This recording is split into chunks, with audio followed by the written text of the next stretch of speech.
오늘 하나님의 말씀은 누가복음 1장 1절에서부터 4절까지 말씀입니다. 다 같이 함께 1장 1절에서 4절까지 봉독하도록 하겠습니다. 우리 중에 이루어진 사실에 대하여 처음부터 말씀의 목격자 되고 일꾼된 자들의 전하여 준 그대로 내력을 저술하려고 붓을 든 사람이 많은지라. 그 모든 일을 근원부터 자세히 미루어 살핀 나도 데오빌로 각하에게 차례대로 써보내는 것이 좋은 줄 알았노니 이는 각하로 그 배운 바의 확실함을 알게 하려 함이로라. 아멘. 다 같이 기도하시겠습니다. 참으로 좋으신 아버지 하나님 감사합니다. 오늘 이 시간 누가복음의 말씀을 통하여서 이제 누가복음의 개요를 나가고자 합니다. 정말로 이제껏 우리가 들었던 그 놀라운 말씀들이 더더욱 새롭게 우리의 마음 가운데 들어올 수 있게 도와주시고 정말로 이 누가복음의 말씀들을 통하여서 또한 우리가 하나님에 대해서 더 많이 알아갈 수 있도록 주님 역사하여 주시옵소서. 우리의 일생을 통하여서 하나님을 더 아는 것이 우리의 참된 소망인 줄 고백하오니 날마다 우리 주님을 알아가는 데 부족함이 없게 도와주시고 우리의 삶 속에서 우리와 함께 하시며 우리에게 역사하신 하나님의 그 손길을 우리가 체험할 수 있도록 주님 인도하여 주시옵소서. 오늘 이 한 시간에 함께해 주실 것을 믿사오며 거룩하신 주 예수님의 이름으로 기도하여 싸움나이다. 아멘. 자, 오늘은 누가복음 개요 시간인데요. 지난 시간에 마태복음하고 마가복음에 대한 개요를 여러분과 나갔고 오늘은 세 번째 시간으로 이제 누가복음에 대한 개요를 나가도록 합시다. 누가복음의 저자는 여러분이 잘 알다시피 누가랍니다. 자, 근데 누가라는 이름 뜻을 혹시 아시나요? 누가의 이름 뜻.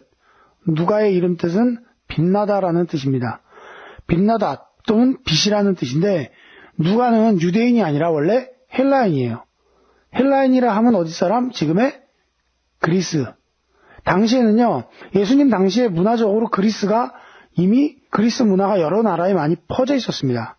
이 사람은 헬라인으로서 또 의사였어요. 당시 의사였고 또 바울의 동역자이기도 하죠. 이 누가복음에는 누가가 썼다는 직접적인 언급은 없습니다.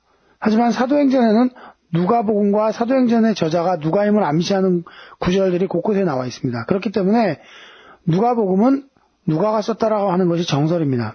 누가는 원래 수리아의 안디옥에서 출생했습니다. 수리아 지역에 있는 안디옥이라는 이름을 가진 동네가 또 있어요. 그런데 이제 그 동네 중에서 수리아에 해당하는 안디옥에서 출생했고 그 가정 형편이나 사회적 신분이 어떠 있는지는 전혀 나와 있지 않습니다. 그러니까 그런 것에 대해서는 우리가 전혀 알 수 없지만 누가복음과 사도행전을 통해서 드러나는 그의 역사적인 치밀성, 성경을 기록한 습성을 보면 굉장히 역사적이고 치밀하게 기록했다는 얘기예요. 누가는 다르복음에 의해서. 그리고 또 신학자적 통찰력을 통해서 볼 것 같다면 그의 직업을 봐도 그렇고 그가 상당한 학문적 수업을 쌓은 것이 아닌가라고 짐작을 합니다. 그러니까 지성인이었다라고 보면은 되겠죠. 누가는 드로아에서 바울의 2차 전도여행 중에 바울과 합류합니다. 그러니까 바울의 2차 전도여행 때 합류해서 바울과 함께 바울이 죽는 순간까지 함께 동행했던 인물이에요. 누가는. 그리고 누가가 바울이 죽고 난 다음에 물론 그 뒤에 행적에 대해서 어떻게 또 죽었는지 이러한 기록에 대한 것은 없습니다. 근데 단지 바울이 죽은 후에도 한 20년간 살아있었던 것으로 추정합니다. 지난 시간에 얘기했죠. 바울이 언제 죽었다고요? AD 67년경에 죽었다고 제가 얘기했죠. 그러니까 67년경에 죽고 아마 추측컨대 한 그 후로도 한 20년 동안은 살아있었던 걸로 추정하고 있습니다. 누가는 여러분이 알다시피 예수님을 직접 만나거나 직접 보진 못했어요. 바울을 통해서 전해들었고 복음을 통해서 전해들었기 때문에 결국은 그는 한 예수님을 직접 만나지 못했지만 결국 그가 기록한 복음서는 증언자들, 사도들이나 믿는 자들을 통해서 결국은 그들의 증언을 통해서 기록하게 된 것입니다. 자, 누가복음의 기록 연대는 AD 60년에서 70년 사이로 보는 게 정설로 받아들여지고 있어요. 알다시피 언제 정확히 기록했냐, 몇 년도에 기록했냐는 것은 잘 나와 있지 않습니다. 하지만 추측건데 이때쯤이다라고 학자들이 추측을 하고 있습니다. 누가복음을 기록한 목적은 뭐냐면요. 누가는 지금 여러분이 읽었듯이 누가복음 1장 1절에서 누가가 이 누가복음을 쓰면서 데오빌로라는 각하, 로마의 관료입니다. 데오빌로라는 각하에게 예수님에 대해서, 말씀에 대해서, 그것에 대해서 순서대로 기록해 주는 게 좋겠다라고 생각을 해서 기록한 거예요. 그러니까 즉, 이 복음서는 1차적으로는 데오빌로라는 로마의 관료에게 말씀에 대한 것들을 정보를 제공해 주기 위해서 기록됐지만 넓게 보자면 이방인 전체 또는 인류 전체를 향해서 복음서를 기록한 겁니다. 그래서 이 복음서를 전해줌으로 인해서 그의 믿음이 견고하고 또 믿음이 성장하게 하려고 복음서를 기록했습니다. 그래서 더 나아가서는 더 많은 이방인들과 또 온 인류에게 복음을 받아들인 후에, 너희가 복음을 받아들인 후에 뒤따르는 구원의 확실성과 신앙적인 확신을 소유하게 해주려고 누가복음을 기록을 했습니다. 그래서 여러분들이 누가복음은 대상이 누구다 그러면 작게는 누구요? 데오빌로 각하인 거고, 넓게는 뭐라고요? 그렇죠. 전 인류라고 보시면 돼요. 이방인. 그래서 이 복음서는, 누가복음서는 그래서 이 기록자의 특징에 따라서 사복음서 중에 가장 역사적으로 치밀하게 기록되어 있어요. 그래서 시간 순서대로 가장 정확하게 기록한 게 누구냐 그러면 누가복음. 그래서 예수님의 행적을 따라서 역사적인 사실에 근거해서, 그러니까 즉 그때 당시에 있었던 역사적인 어떤 사건이 있으면 그걸 꼭 기록합니다. 그래갖고 그걸 통해서 역사적인 증거를 하기 위해서 그러한 연대기적인 순서에 따라서 누가복음을 기록했고요. 역사적인 구체적인 사건과 인물들 연대적인 순서를 따라서 기록했다는 게 누가복음의 특징인 것을 기억하십시오.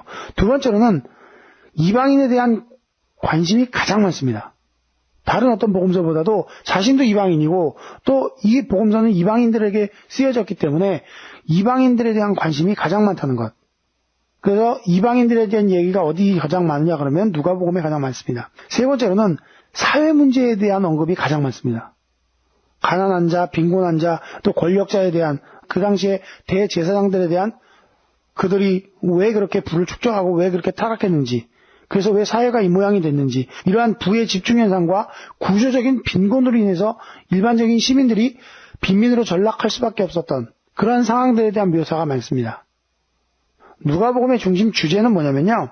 누가복음의 중심 주제는 첫 번째는 예수의 메시아 되심이에요. 누가복음을 통해서 누가가 얘기하고자 하는 첫 번째 주제는 예수님은 메시아다. 그 얘기를 하고 싶어 합니다. 그래서 처음부터 예수님이 태어난 건 하나님의 의도와 계획이었다. 십자가에 죽으시고 부활하시는 것도 역시 하나님의 계획이었다는 것을 강조합니다.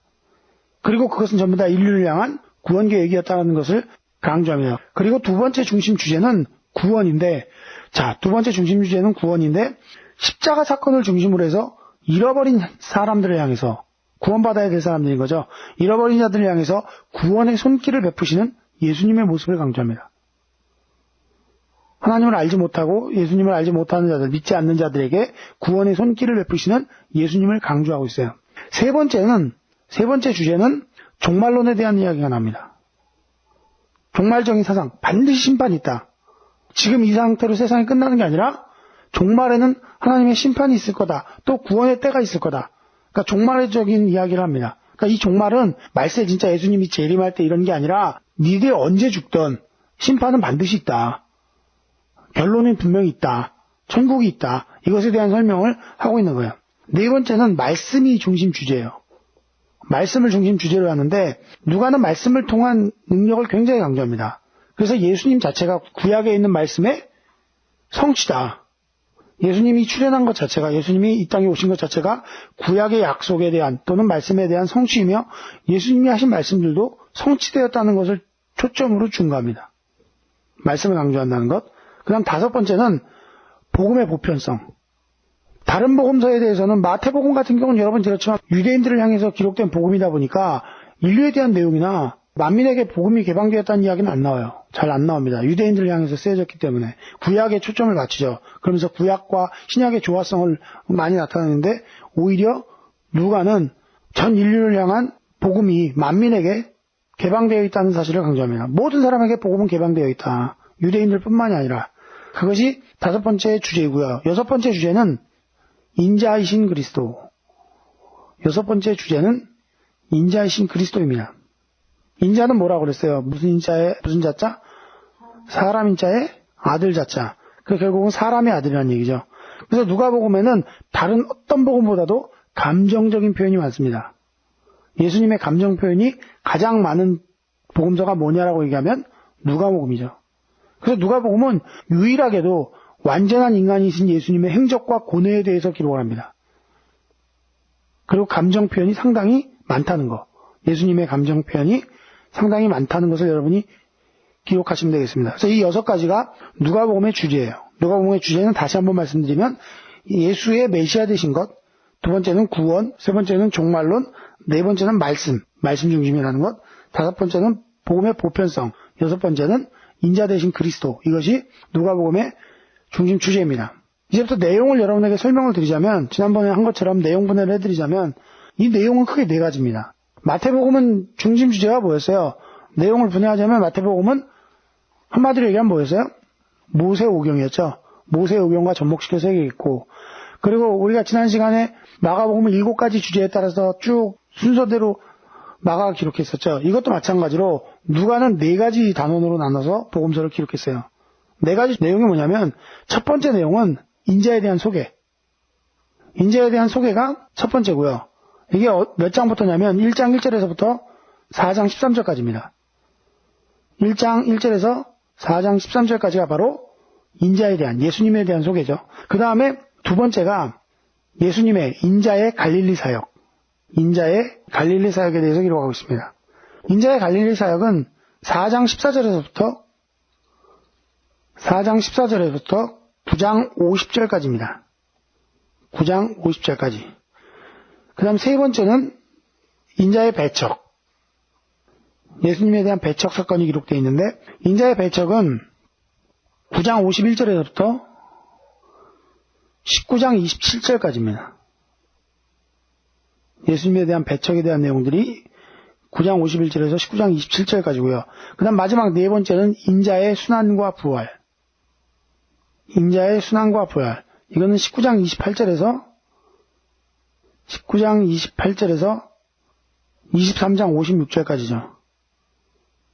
네 번째 단어는 인자의 순환과 부활. 인자의 순환과 부활이죠. 이게 바로 19장 28절에서 끝까지 나와 있습니다. 마지막 장까지. 그래서 이 누가복음을 누가복음에서 이제 첫 번째 나오는 내용이 뭐냐면 바로 예수님에 대한 소개인데, 물론 다른 복음서도 예수님에 대한 소개가 나와 있지만, 다른 복음하고는 다르게 마태복음하고 똑같이 이제 마태복음은 시작부터가 뭐였어요? 예수님의 족보였어요. 근데 누가는 예수님의 족보서부터 시작하지 않습니다. 중간에 나와요. 한 3장서부터 예수님에 대한 족보가 나오고, 1장과 2장에서는 뭐가 나오냐면 예수님이 태어나기 이전 사건들이 기록돼요. 탄생 이전에 있었던 세례 요한의 수태고지라든가 이런 사건. 그래서 1장과 2장, 여러분 보시면 1장서부터 인자에 대한 소개를 보면 1장서부터 4장까지, 4장 13절까지 나온다 그랬는데, 1장 1절에서 4절까지는 누가복음의 기록 목적과 방법에 대한 소개. 우리가 아까 말씀을 시작하면서 읽었던 내용이 바로 누가복음을 왜 기록했는지, 그것에 대한 소개가 바로 1장 1절에서 4절까지입니다.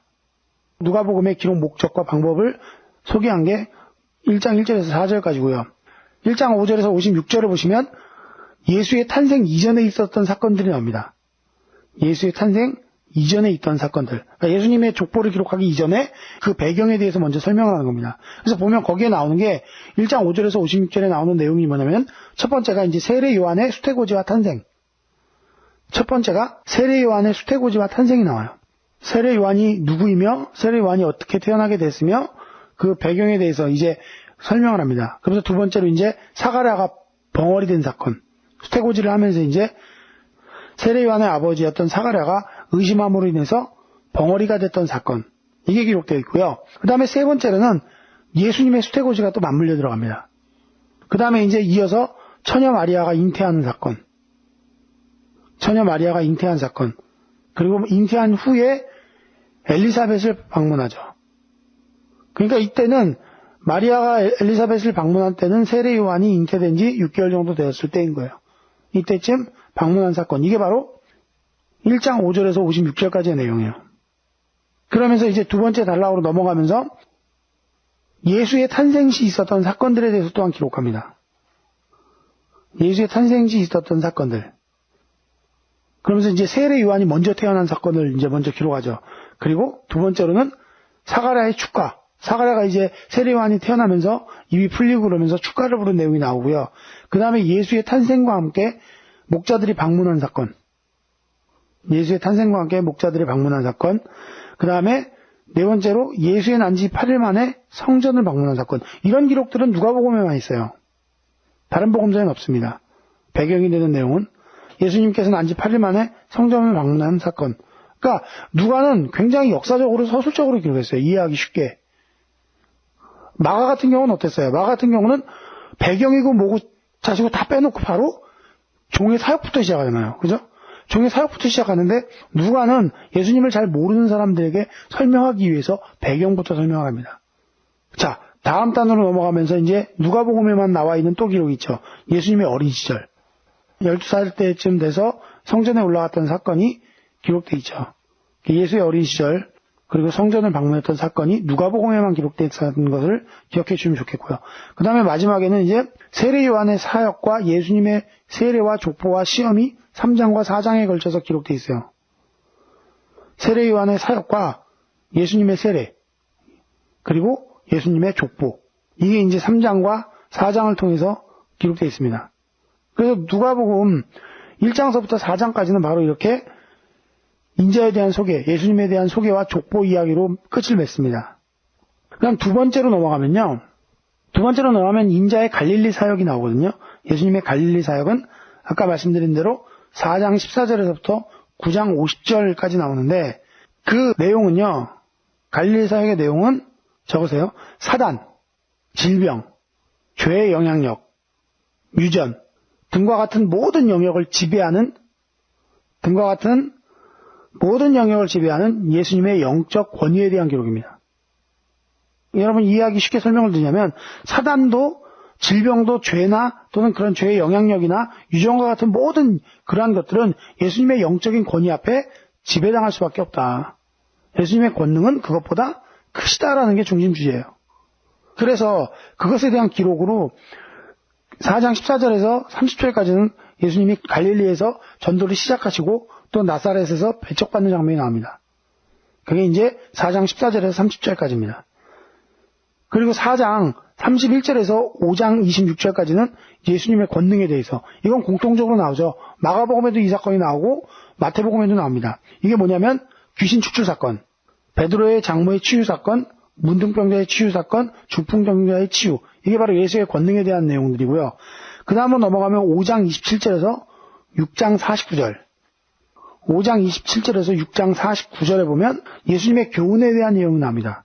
근데 이 교훈은요, 두 가지로 나눠집니다. 예수님의 교훈에 대한 이야기는 첫 번째는 바리새인들을 향한 교훈, 두 번째는 제자들을 향한 교훈. 교훈을 행했는데 바리새인들이 보라고 바리새인들을 향해서 하신 교훈들이 있고 자기 제자들을 향해서 한 교훈들이 있다는 거예요. 그 제자들을 향해서 한 교훈과 바리새인들을 향한 교훈이 있었는데 바리새인을 향한 교훈이 뭐였냐면 그 사건이 나오는 게 이제 5장 27절에서 6장 49절까지 딱 나오는데 그 중에서 6장 20절까지 5장 20절에서 6장 20절까지는 19절까지죠. 19절까지는 뭐가 나오냐면 마태를 부르신 것. 세리였던 그를 부르신 것을 통해서 주님이 뭐하러 왔다? 죄인을 부르러 왔다. 바리새인을 보고 그 얘기를 하시죠. 또 죄인에 대한 교훈을 이야기하면서 세리였던 마태와 또 그 동료들과 함께 식사를 하세요. 그걸 통해서 부정한 자와 함께 식사하는 걸 통해서 죄인에 대한 교훈을 가르쳐 주시고 금식에 대한 교훈, 올바른 금식이 뭐냐. 그리고 네 번째로는 의복과 술부대의 비유. 그 유명한 말씀 있죠. 새술은 새부대. 새술이 뭐예요? 네? 새술이 뭐라고요? 새마음이요? 새술은 복음이고요. 부대는 뭐예요? 새부대는. 그게 새마음이에요. 그래서 새 헌부대에다 넣지 말고 새 부대에다 넣으라는 것은 우리 성경에 나와 있는 육신의 굳은 마음에다 넣을 것이 아니라 영적인 새 마음에 복음을 담아야만 부대도 온전하고 술도 온전하다라고 하신 말씀이에요. 다섯 번째로는 안식일에 대한 교훈으로 이제 바리새인들에 대한 교훈이 끝납니다. 그러니까 바리새인을 향해서 한 교훈은 크게 5가지예요. 세리에 대한 거, 죄인에 대한 거, 금식에 관한 거, 의복과 술에 대한 비유를 통해서 이제 복음과 심령에 대한 거, 안식일에 대한 교훈. 이건 바리새인들에게 들으라고 하신 얘기인 거죠. 그 다음에 제자들에 대한 교훈이 6장 20절에서부터 49절까지 나오는데 그 내용은 뭐냐면요. 평지수훈. 이 평지수훈은 산상수훈하고 쌍벽을 이루는 거예요. 거의 내용이 비슷한데 산상수훈이 훨씬 많습니다. 마태복음에. 근데 이제 내용은 비슷한데 이제 마태복음의 경우는 산 위에서 설교했다라고 기록이 돼 있고 이거는 평지에서 하셨다라고 기록이 있어요. 내용은 비슷하긴 하지만 아마 2번 하셨거나 아마 그러한 설교를 자주 하셨던 걸로 보여요. 그러니까 평지에서도 한번 하신 것 같고 산상에서도 하신 것이 있는데 마태의 경우는 그것을 더 많이 함축해서 여러 군데의 내용들을 모아서 편집을 했다고 보는 게 더 맞습니다. 제자들에 대한 것은 평지수훈과 또 천국에 대한 생활규칙, 소경비유, 그 다음에 반석 위에 주초를 놓는 비유를 통해서 제자들에 대한 교훈을 말씀하십니다. 제자들이라고 하신 거예요. 평지순이나 천국의 생활규칙이나 소경에 대한 인도 비유나 반석 위에 집에 주초를 놓은 비유들은 바로 제자들을 들으라고 하신 말씀이라는 거예요. 자, 그 다음에 보면 예수님 사역시 사건들과 비유들이 나옵니다. 7장서부터는. 7장서부터는 이제 예수의 사역시 사건들, 또 비유들. 이게 이제 7장 1절에서부터 9장 50절까지예요. 7장 1절에서 9장 50절까지는 바로 예수님 사역 때에 있었던 사건들과 비유들. 그러니까 이 비유들과 사건들이 가리키는 게 뭐냐면요. 전도와 제자를 통해서 전도와 제자들을 양육하고 가르치시는 예수님의 본격적인 사역에 대한 기록인 거예요. 7장서부터는 이제 본격적으로 예수님의 사역이 바로 전도와 제자였다. 그 내용들, 그러면서 그것에 대한 비유들, 이 내용이 바로 예수님 사역시 사건들과 비유에 대한 기록입니다. 그래서 그 나와 있는 사건들은 뭐냐면요. 첫 번째가 백부장의 사건. 백부장 사건 기억하시죠? 하인의 치료를 부탁하던. 그래서 예수님이 이 이방인 백부장을 칭찬하시죠. 두 번째는 과부의 아들을 살리신 사건. 나인성 과부의 아들을 살리시죠. 그 다음은 세례 요한에 대한 설명. 세례 요한이 어떤 인물인지에 대한 설명. 그 다음은 바리새인 집에서 식사. 이 바리새인 집에서 식사를 하셨는데 바리새인 집에서의 식사에 대한 비유들이 많아요. 여기서 식사하시면서 비유한 게 마리아의 향유 옥합 사건이 있었고 두 종류의 비탄감 비유, 등불 비유들이 바로 여기서 나옵니다. 세 번째는 세례 요한에 대한 설명이었고 네 번째에서는 바리새인의 집에서 식사하시면서 마리아가 향유를 예수님의 발에다 얹고 머리털로 발을 씻겼던 사건이 있고요. 그 다음에 그것에 이어서 이제 그 집에 예수님을 초대했던 시몬에게 들으라고 두 종류의 비탄감 비유를 하죠. 더 많이 50데나리온 빚진 자와 500데나리온 빚진 자가 있는데 누가 더 은혜롭게 여기겠느냐 이 얘기를 하시면서 이제 탄감 비유 얘기를 하시고 등불 비유 얘기가 또 나옵니다. 자, 그 다음 다섯 번째는 씨 뿌리는 자의 비유가 나옵니다. 씨 뿌리는 자의 비유. 네 가지 심령에 대해서 여러분에게 이야기하죠. 길가와 돌자각과 가시밭과 옥토와 이 얘기하시면서 씨 뿌리는 자의 비유가 나오고요. 그 다음에 여섯 번째는 등불 비유. 그 다음 등불 비유. 그 다음에 일곱 번째는 풍랑을 잠잠케 하신 사건. 예수님이 배 타고 가다가 풍랑이 일어서 제자들이 두려워하니까 예수님이 꾸짖어서 풍랑을 잠잠케 하는 사건이 나오죠. 그 다음에 목적지에 도달해서 거라사에 도착해서 귀신 들린 자의 귀신을 축출하는 사건이 나옵니다. 거라사에서 귀신을 축출하신 사건. 그 다음에 이제 12의 혈루병 앓는 여인의 치유 사건이 나옵니다. 그 다음으로 나오는 게 바로 회장당 야이로의 딸인 그 야이로의 딸을 살리러 가다가 가는 도중에 12의 혈루병 걸린 여인을 치료하죠. 그리고 이제 야이로의 집으로 가서 야이로의 딸을 살리죠. 그 다음에 나와 있는 사건은 12제자를 파송합니다. 12제자를 파송합니다. 예수님이 2명씩 자기 제자들 중에서 2명씩 짝을 지어서 전도여행을 보내요. 그리고 나서 이제 12번째에는 오병이어 사건이 납니다. 여러분 너무나 잘 알고 있는 오병이어 사건이 기록되어 있습니다. 오병이어 사건은 물고기 2마리와 보리떡 5개로 5,000명을 먹인 사건이죠. 자, 그 다음에 13번째는 그 다음에 베드로의 신앙 고백이 나옵니다. 예수님은 그리스도시오, 메시아라고 고백했던 베드로의 신앙 고백 사건이 나오고요. 그 다음 14번째는 변화산 사건. 예수님이 3명의 제자를 데리고 가서 변화산에서 옷이 하얗게 변하면서 이제 모세와 엘리야와 함께 대화를 나누는 장면이 나오죠. 자, 그 다음에 15번째 사건은 귀신 들린 사람의 치유. 예수님의 귀신 들린 사람의 치유 사건이 나오고요. 그 다음 16번째는 임박한 순환 예고.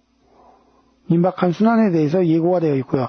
그 다음 17번째는 제자들이 누가 더 크냐라고 그러면서 또 다툼을 벌이죠. 그러면서 이제 예수님 사역 시에 있었던 사건들과 비유들에 대한 내용이 끝을 맺습니다. 자, 그러면 단락 세 번째로 이제 넘어가면서 다음에는 인자의 배척과 비유들이 나와요. 세 번째 단원인 인자의 배척과 비유가 나오는데 이게 9장 51절에서 19장 27절까지입니다. 9장 51절에서 19장 27절. 근데 여러분이 기억해 주셔야 될 게요. 세 번째 인자의 배척과 비유라고 나와 있지만 여기에 나와 있는 대부분의 내용들이 오직 누가복음에만 존재해요. 그러니까 거의 누가복음에만 나와 있는, 물론 중복되는 내용도 한두 개는 있지만 거의 대부분의 내용들이 오직 누가복음에만 기록되어 있고 예수님의 3차 갈릴리 사역 이후에 그리고 예수님이 유대 사역까지 마지막 전도 여행까지 이 내용들이 누가복음에만 기록되어 있습니다. 그러면서 이 내용의 특징은 뭐냐면요. 실제적이고도 현실적인 가르침이 많아요. 실제적이고도 현실적인 가르침이 바로 이 내용 속에 들어가 있어요. 그래서 보면 9장 51절에서 11장 56절까지는 9장 51절에서 11장 56절까지는 예수님에 대한 배척이 증대된 사건들을 기록합니다. 이때부터는 예수님에 대한 배척이 증대됐다 그러면서 사마리아 촌에서 예수님을 배척당하고 율법사들이 예수님을 시험하고 기도에 대한 교훈으로 시비가 걸고 또 종교 지도자들이 예수님이 귀신 들렸다라고 하면서 배척을 하고 바리새인들과 율법사들이 또 배척을 하고 이게 거의 9장 51절에서 11장 56절까지 계속 예수님을 배척하는 내용들이에요. 쭉 연이어서. 그러니까 예수님이 죽음을 앞두고 이제 배척당하는 장면들을 묘사하기 시작합니다. 그러면서 이제 12장 1절에서 19장 27절까지 12장 1절에서 19장 27절까지는 이제 교훈들이 나옵니다. 예수님이 배척을 받으시면서 나눴던 교훈들. 그러니까 오직 누가복음에만 나온다는 교훈들이 바로 여기에 나오는데 여기는 실제적인 가르침이 많아요. 그 내용들이 뭐냐면요. 예수님이 배척을 당하시면서 베푸셨던 교훈들에 대한 내용이 뭐냐면 첫 번째가 외식에 대해서 겉과 속이 다른 바리새인들에 대한 책망이에요. 이 외식은. 그리고 두 번째로는 탐욕에 대해서. 이 탐욕은 뭐냐면요. 성경에 보면 그 한 어리석은 부자 얘기가 나오죠. 흉년이 들었다고 창고를 더 크게 짓겠다는 어리석은 부자. 그때 주님이 내가 네 영혼을 찾으면 네 예비한 것이 누구일지 되겠느냐라고 하셨던 어리석은 부자에 대한 비유. 이게 탐욕에 대한 것이었고요. 그 다음 충성에 대해서. 세 번째는 충성에 대한 교훈. 바람직하고 신실한 청지기에 대한 비유가 바로 세 번째 내용입니다. 네 번째는 세상 분쟁에 대해서. 세상 분쟁에 대해서. 이게 무슨 분쟁이냐면요. 예수님으로 인한 분쟁. 예수님으로 인한 분쟁을 얘기하는 겁니다. 예수님으로 인해서 결국 세상에 분쟁이 난다. 그 분쟁에 대한 이야기를 하고 있고요. 그 다음 다섯 번째는 회개에 관해서. 예루살렘의 망대가 무너져서 18명이 죽었는데 그 사람들이 죄 때문에 죽은 줄 아냐. 그들이 죄가 너희들보다 더 큰 줄 아느냐. 라고 하셨던 사건. 그게 바로 회개에 대한 가르침이죠. 그 다음 여섯 번째는 안식일에 관해서. 안식일에 병을 고치심으로 인해서 막 문제가 되죠. 근데 안식일에 병 고치는 것이 주님도 안식일에 일한다. 하나님도 일하시니까 나도 일한다라고 하시면서 안식일에 병을 고치는 이야기를 이야기하죠. 그 다음에 천국에 관해서. 천국에 대한 가르침. 천국에 관해서는 이제 예수님이 비유로 겨자씨에 대한 비유, 누룩에 대한 비유, 천국에 들어가는 방법에 대한 비유 등을 통해서 천국에 관한 교훈을 주십니다. 그 다음 여덟 번째는 예루살렘을 향한 주님의 애통이 담겨 있어요. 예루살렘을 위한 애통, 장차당할 심판 때문에 예수님이 애통해 하시죠. 그 내용이 바로 여덟 번째에 해당되고요. 아홉 번째 내용은 뭐냐면요. 바리새인들을 위한 교훈으로서 안식일에 대해서, 겸손에 대해서 말씀하십니다. 그 다음 열 번째는요. 제자들을 향한 교훈으로서 제자의 기본 요건, 망대 건축 비유, 출전하는 왕의 비유, 소금 비유, 출전하는 왕의 비유와 소금 비유 등이 기록되어 있습니다. 물론 내용은 여러분이 이제 개요가 끝나고 내용을 설명하면서 자세히 다시 설명을 드릴 거예요. 지금은 요약적인 내용만 기억해 주십시오. 그 다음 11번째는 회개에 대해서 또 한 번 얘기하십니다. 회개에 대해서. 거기 이제 회개를 얘기하면서 비유가 나오죠. 이제 양의 비유, 잃은 양 비유.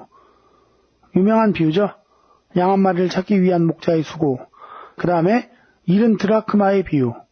과부가 10드라크마 중에서 1드라크마를 잊어먹었는데 찾기까지 온 집안을 두드시면서 찾고 나서는 잔치하지 않겠느냐 했던 비유. 그 다음엔 탕자의 비유. 그 다음 12번째는요. 청지기적 삶에 대해서 기록합니다. 청지기적 삶에 대해서 예수님이 말씀하세요. 그래서 악한 청지기에 대한 비유. 청지기적인 삶에 대해서 말씀하시면서 악한 청지기에 대한 비유, 이혼에 대한 가르침, 부자와 거지 나사로의 비유, 부자와 거지 나사로에 대한 비유가 12번째로 기록되어 있습니다. 13번째는요. 실족해 하는 자에 대한 교훈. 연자바위를 메고 차라리 바다에 빠치우는 것이 낫겠다라고 했던 비유. 이게 13번째고요. 14번째는 재림에 관한 것. 14번째는 재림에 관한 기록이 나와 있고요. 15번째는 지도자들에 대한 교훈이 나와 있습니다.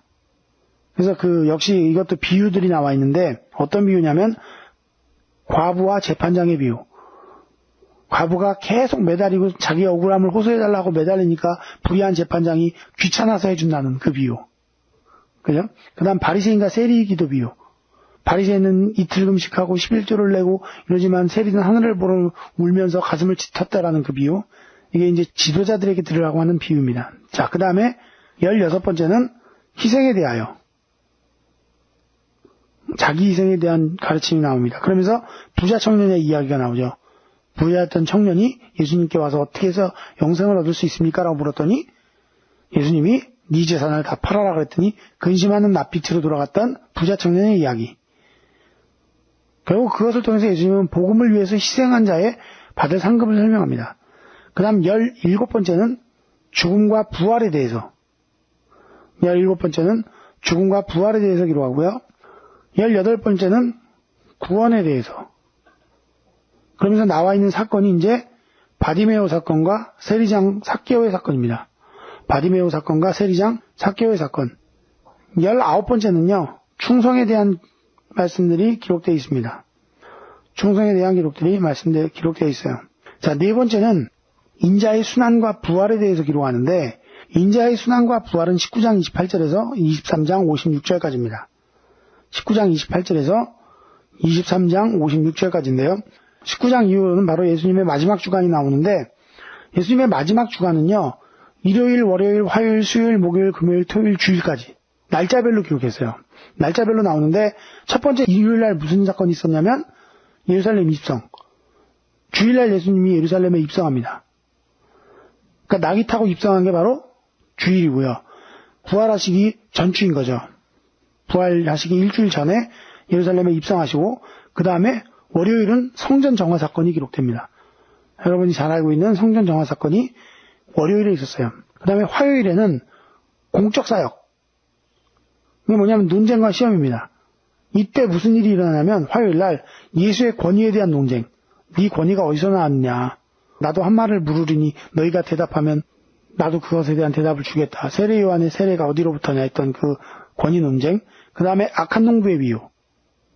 그 다음에 세금에 대한 시험에 대한 것. 예수님께 나와서 이게 누구 것입니까? 가이사의 돈 갖고 와갖고 이것을 바치는 것이 옳겠습니까? 안 옳겠습니까? 물었던 것이요. 그 다음 부활에 대한 시험. 부활에 대한 시험 뭔지 아시죠? 죽고 나면 7 형제가 있었는데 누구랑 결혼해야 합니까? 자, 그 다음에 서기관에 대한 경고. 서기관들에 대해서 예수님이 경고하신 내용. 그 다음에 가난한 과부의 헌금, 두랩돈 헌금이 있었죠. 그리고 감람산 기도. 그리고 유다의 배반이 바로 화요일 날 있었습니다. 그러니까 화요일 날은 굉장히 많은 일을 하셨어요. 그리고 수요일 날은 행적이 없어요. 수요일 날은 예수님이 어떠한 일을 했는지 기록에 나와 있지 않고요. 목요일 날은 6월절 만찬과 체포됩니다. 우리가 잘 알고 있는 6월절 만찬이 목요일 날 사건이 있었어요. 그리고 금요일 날 십자가에서 달려 돌아가십니다. 십자가 순환. 고문 받으시고 십자가에 달려 돌아가시는 게 금요일이었다는 것.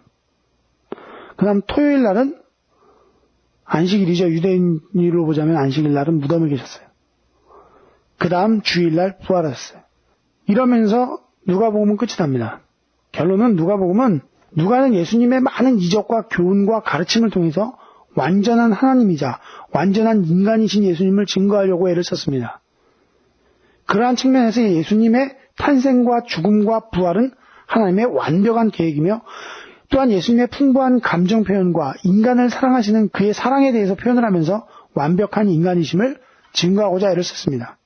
그렇기 때문에 우리는 누가복음을 통해서 예수님께서 완전한 사람의 아들이자 완전한 하나님이라는 사실을 깨달아야 할 것입니다. 오늘 그래서 누가복음을 통해서 여러분이 누가복음에 대한 개요를 다 마쳤고요.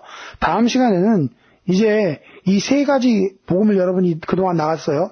마태복음, 마가복음, 누가복음에 대한 개요를 쭉 나갔지만 이제는 예수님의 행적을 따라서 세 복음을 비교하면서 설명을 나갈 겁니다. 같은 사건이 예를 들어서 씨 뿌리는 자의 비유가 있다면 씨 뿌리는 자의 비유에 대해서 누가가 기록한 방식과 마태가 기록한 방식이 약간씩 달라요. 그 차이점, 그리고 목적, 의도 또는 영적인 의미들, 이것들을 순서에 의해서 비교 분석하면서 갈 거예요.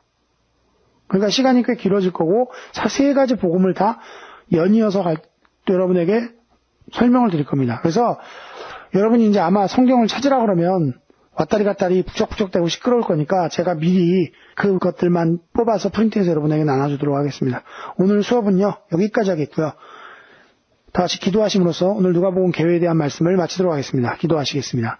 참으로 좋으신 아버지 하나님 감사합니다. 오늘 누가복음 개요를 통해서 우리가 누가가 어떠한 관점으로 누가복음을 기록했는지 이 시간 배우고 깨닫게 해주심을 감사합니다. 이제 앞으로 나갈 사복음서에 대한 비교 분석을 통해서 우리가 정말 이전까지 알지 못했던 정말 새로운 관점에서의 복음서를 바라볼 수 있도록 주님 역사하여 주시길 원합니다. 그리함으로 하나님을 더 많이 깨달아가는데 부족함이 없도록 주님 인도하여 주시고 날마다 우리들 가운데 하나님에 대한 새로운 지식과 새로운 아버지 하나님 놀라운 지혜들이 날마다 차고 넘칠 수 있도록 주님 역사하여 주시옵소서. 이 한 시간 함께해 주신 것을 감사드리오며 거룩하신 주 예수님의 이름으로 기도하였사옵나이다. 아멘. 구독, 좋아요, 알림 설정 해주세요.